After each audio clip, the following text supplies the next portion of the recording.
We are still talking about exponential functions, but this is an exponential growth or decay, and that heavily depends on our b value.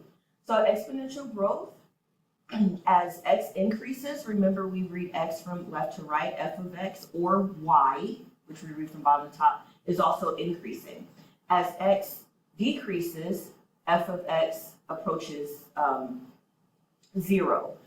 And remember, we do not cross 0 for exponential functions. It gets really, really close, but does not touch, and we call that the asymptote.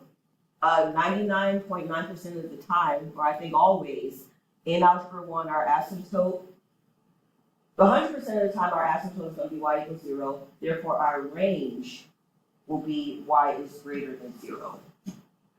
If b is greater than 1, then it's a growth. As we move from left to right, the graph goes up. For a decay, as x increases, f of x or your y decreases.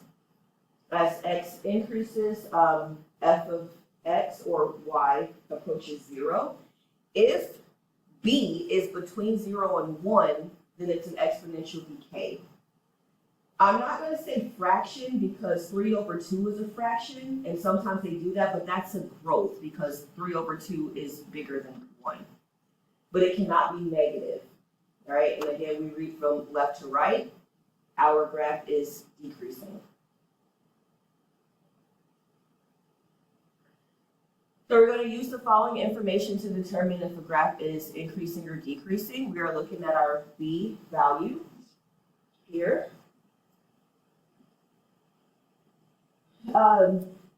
Number 1 is a little tricky. B is always attached to the exponent. So there is an invisible 1 that's hanging out here. So this is actually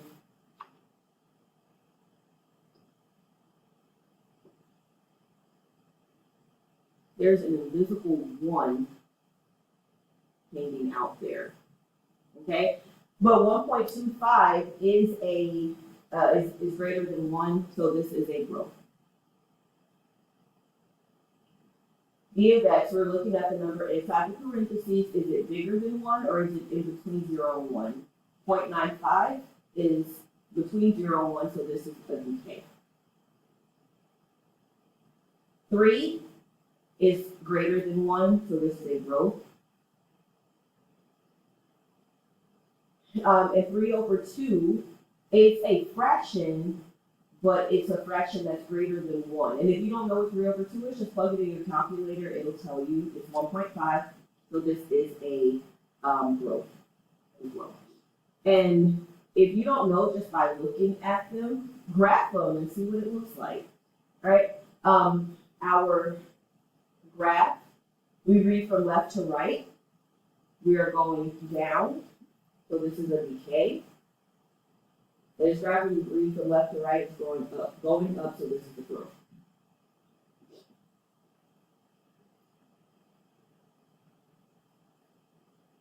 All right, how, this is percent. And everybody should know how to take a number and turn it into a percent. For exponential growth and decay, we still have a b, but that b is now 1 plus the rate or percent, or 1 minus the rate or percent. It's still a b factor, but we have we're manipulating it a little bit. A is still our initial value, our starting value, our beginning value, original value, primary value, what have you.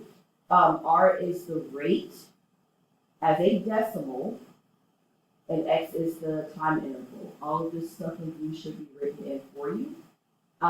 Percent to decimal, move the decimal 2 places to the left. So here are some examples down here, but I believe everybody has learned how to change any number into a decimal.